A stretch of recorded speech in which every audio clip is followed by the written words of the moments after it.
We've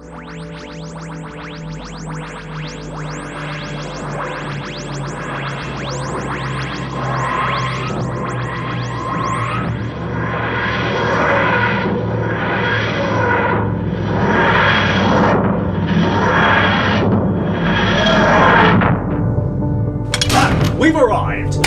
Where, you may ask?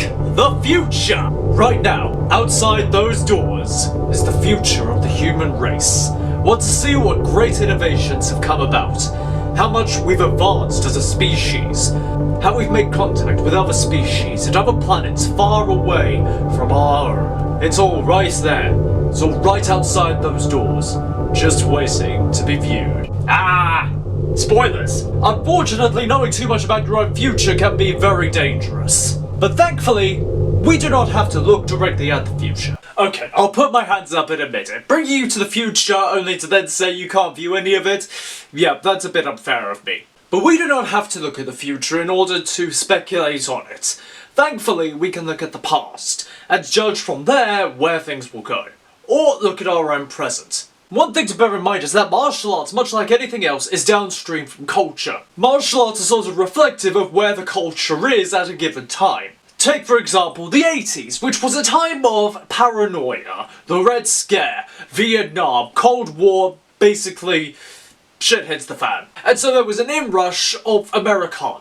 Of America and American heroes being seen as the strong, stoic leaders of the world, bringing freedom and idealism and kickassery to anyone who needed it. This America.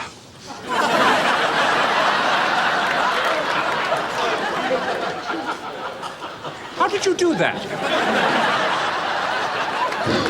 Or take, for example, post-World War II, where there was a sudden inrush of former soldiers, former veterans, and people who had seen some of the worst atrocities that humanity had ever endured, and suddenly had to try and acclimate back into regular society after warfare. It's fair to say that this was a sort of time where people found it difficult to reacclimatise back into regular society, especially as research into mental disorders surrounding trauma was not as well known as it is now. Even still now, it's not that great. Which is why there was a sudden inrush in traditional martial arts, such as karate, judo, as an inrush of these kinds of martial arts made their way to America and the Western world overall, as it was that need for community, stability, tradition, as well as a sense of structure that gave these veterans what they needed at this time of where, frankly, they no longer fit in anywhere. Another example of that would be biker gangs in the 50s, but that's besides the point.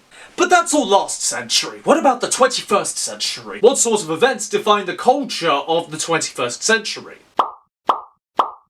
The more things change, the more they stay the same. But instead of a reliance on traditionalism, it's a very different kettle of fish we find this time. Where before it was an inrush of traditional martial arts, it's now an inrush of modern martial arts. Of martial arts such as boxing, as Muay Thai, even though that's a more traditional martial art. MMA, BJJ. Martial arts defined on evolution. Defined by constant pressure testing. Why is this? Well, it's something very similar to what was found post-World War II. It's the need to be prepared, to make sure that there's not only a community for veterans, but also to ensure that the next generation is prepared. And in this time especially, as the world is changing very quickly. We've spoken before about AI, but technology overall is continually changing and evolving. The place of people in that world is swiftly changing as a result. The need to change with that world is as important as the change in technology. Hence why there's such a focus on martial arts which require constant pressure testing, constant evolution. But there's another thing that these martial arts have in common as well. They're easy to understand. With all that change comes pressure, anxiety. It's tough enough to remember just what you had for breakfast, but it's another thing to remember a whole kettle of Carter or a whole line of code. Things become more and more complex as they change more and more. Things that yesterday were the new thing are now suddenly the old thing as the new thing comes along. So having something simple and something easy to understand, well, it's a respite from that constant changing pressure, from that constant changing context. Take boxing for example. You put the gloves on, you punch the other guy until the other guy falls down. All there's strategy involved. There's technique, there is training. But the basic concept of hit the guy until he falls down doesn't really change. It's just learning the how and the why. MMA falls into that same context. And taking into consideration such things as cost of living crises and the fact that certain currencies no longer have as much meaning as they once did, that means that certain levels of crime are on the rise, meaning that the need for self-defense is also more important than ever before. Now, me personally, I'm not someone that's going to harp on about self-defense too much, because, frankly, it's full of enough jibber-jabber, to use the technical term. Rules when it comes to self-defense can be made and unmade very quickly. It's not really meant for hard and fast rules, it's more about doing what is necessary in the current context. If, say, someone has a knife, it may be necessary to talk your way out of it, or it may be necessary to fight your way out of it, or just to run away. So putting self-defense advice aside, it can't be ignored that there is a need for it, for learning some form of self-defense. But that's all judging based on the present, on what's currently going on. How will that evolve into the future? Well, the way I see it, there's one of two possibilities. There is a stark movement towards a return to traditionalism, for a very good reason, because, well, in the wake of all of this change and uncertainty and anxiety and pressure, quite frankly, people are lost. There is a search for meaning, for normalcy. In many ways, this has led to a rise in such things as a return to Christianity, which is always a good thing. But it can also lead to a return to traditionalism. But not traditionalism in the same sense. Because as I've said, technology and the need for constant change and innovation has come along as well. And I think, as I've spoken about before, traditional martial arts can learn from that. In just the very simple way of reintroducing sparring, pressure testing, making room not only for those traditions, for kata, but also making that room for pressure testing and for change and innovation. This is how these martial arts evolved to begin with, and it's needed if they are to continue. Or there's the other option. Instead of people moving towards traditional martial arts once more, they'll instead remain with more modern martial arts, with MMA, BJJ, boxing. And this is certainly possible, and I don't think that these sorts of martial arts will lose their fans anytime soon, because quite frankly, they are good at what they do. But I think if they do continue to be maintained and grown, that may mean that some traditional martial arts will die out as a result, just because of a lack of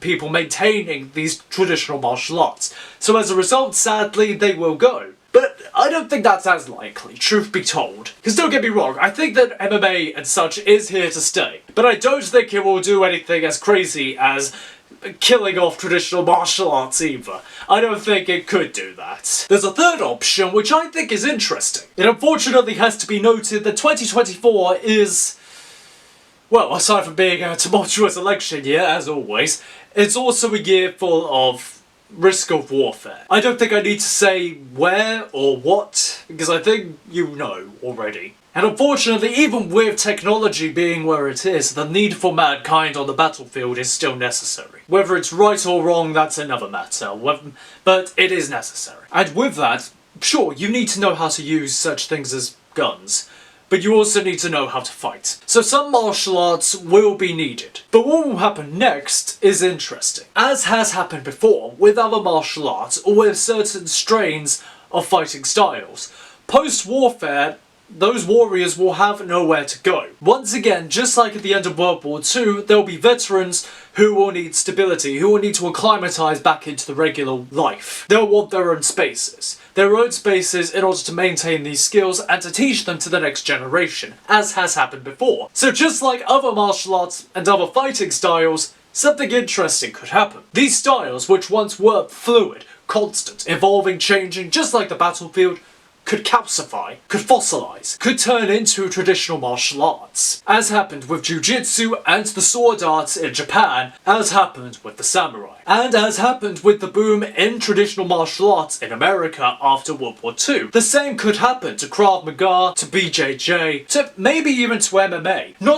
I'm not saying that this would happen to the point of them learning kata or anything, but I think it would happen to the point of where there'll be certain inflexibilities which calcify within the martial art. It's arguable this has already happened if you take into consideration such martial arts as Jeet Kune Do, which started out as a precursor to MMA, as it was all about evolution and constant change and pressure testing, but over time has developed its own traditions and its own cases of inflexibilities within the martial art. Or maybe something else could happen entirely. It could certainly be possible that a new martial art could be fortified, spring forth out of the ether. Well, it'll be interesting to see what happens in the future. And I wonder, will one of you have a part to play in that future? Something tells me yes. Whatever you make of the subject, comment down below with your thoughts and predictions. And let us speculate down below on what we think will happen. Now, if you don't mind, you may not be able to see the future, but I can. So, until next time, thank you for watching and peace be with you.